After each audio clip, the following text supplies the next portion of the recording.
മിശിഹായിൽ അനുഗ്രഹീതരായവരെ, ദിവ്യകാരുണ്യ ഈശോ ഈ ദിവസം നിങ്ങൾ എല്ലാവരെയും സമർത്ഥമായി അനുഗ്രഹിക്കട്ടെ എന്ന് നിങ്ങൾക്ക് ഓരോരുത്തർക്കും വേണ്ടി പ്രാർത്ഥിക്കുകയാണ്. ഈ ദിവസത്തിന്റെ എല്ലാ നിമിഷവും കർത്താവിന്റെ കരം നിങ്ങളുടെ കൂടെ ഉണ്ടായിരിക്കട്ടെ. നമുക്ക് ഓരോരുത്തർക്കും വേണ്ടി സ്വപുത്രനെ നൽകിയ പിതാവായ ദൈവം നമ്മുടെ എല്ലാ കാര്യങ്ങളും ഇന്ന് അനുഗ്രഹിച്ച് ആശീർവദിക്കട്ടെ.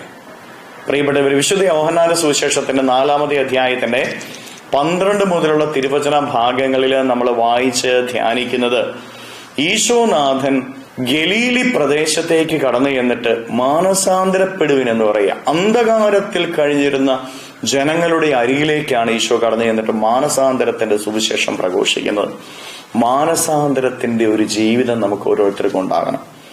നമ്മുടെ കഴിഞ്ഞകാല ജീവിതത്തെ വിട്ടുകൊണ്ട് പുതിയ ഒരു രാജ്യം, പുതിയ ഒരു ജീവിതം നമുക്ക് ഓരോരുത്തർക്കും ഉണ്ടാകണം. കാരണം അവിടുന്ന് പ്രസംഗിച്ചത് സ്വർഗരാജ്യം സമീപിച്ചിരിക്കുന്നുവെന്ന. സ്വർഗരാജ്യത്തിന്റെ പ്രത്യേകത എന്താ? പിതാവായ ദൈവം നമ്മുടെ അപ്പനും നമ്മളെല്ലാം മക്കളുമായിരിക്കുന്ന അവസ്ഥയാണ്. പ്രിയപ്പെട്ടവരെ, സ്വർഗരാജ്യം നമ്മുടെ ഇടയിൽ തന്നെ ഉണ്ട് എന്ന് പറഞ്ഞു കഴിഞ്ഞാല് നമ്മൾ ഓരോരുത്തരും മാനസാന്തരപ്പെട്ട് പിതാവായ ദൈവത്തെ അപ്പനായി സ്വീകരിച്ച് നമ്മളൊക്കെ മക്കളായിട്ട് നിന്നു കഴിഞ്ഞാല് അതാണ് സ്വർഗരാജ്യം. നമ്മുടെ കുടുംബം സ്വർഗമായി മാറും. നമ്മള് മാനസാന്തരത്തിന്റെ വഴി സ്വീകരിച്ച് പിതാവായ ദൈവത്തെ അപ്പനായി കണ്ട് ആ പിതാവിന്റെ വഴിയിലൂടെ നമ്മൾ ഓരോരുത്തരും സഞ്ചരിക്കുമ്പോൾ നമ്മൾ ഓരോരുത്തരും സ്വർഗത്തിലായി മാറും. നമ്മുടെ ഹൃദയം, നമ്മുടെ ജീവിതത്തിന്റെ വഴികള് സ്വർഗീയ അനുഭവത്താൽ നിറയണമെങ്കിൽ പിതാവായ ദൈവത്തെ നമ്മൾ എപ്പോഴും അപ്പനായിട്ട് കാണണം.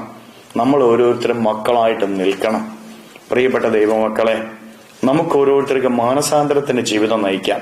പിതാവായ ദൈവത്തെ അപ്പനായി കണ്ട് ആ പിതാവിന്റെ മക്കളായി അപ്പനെ അനുസരിച്ചുള്ള ഒരു ജീവിതം നമുക്കുണ്ടാകട്ടെ.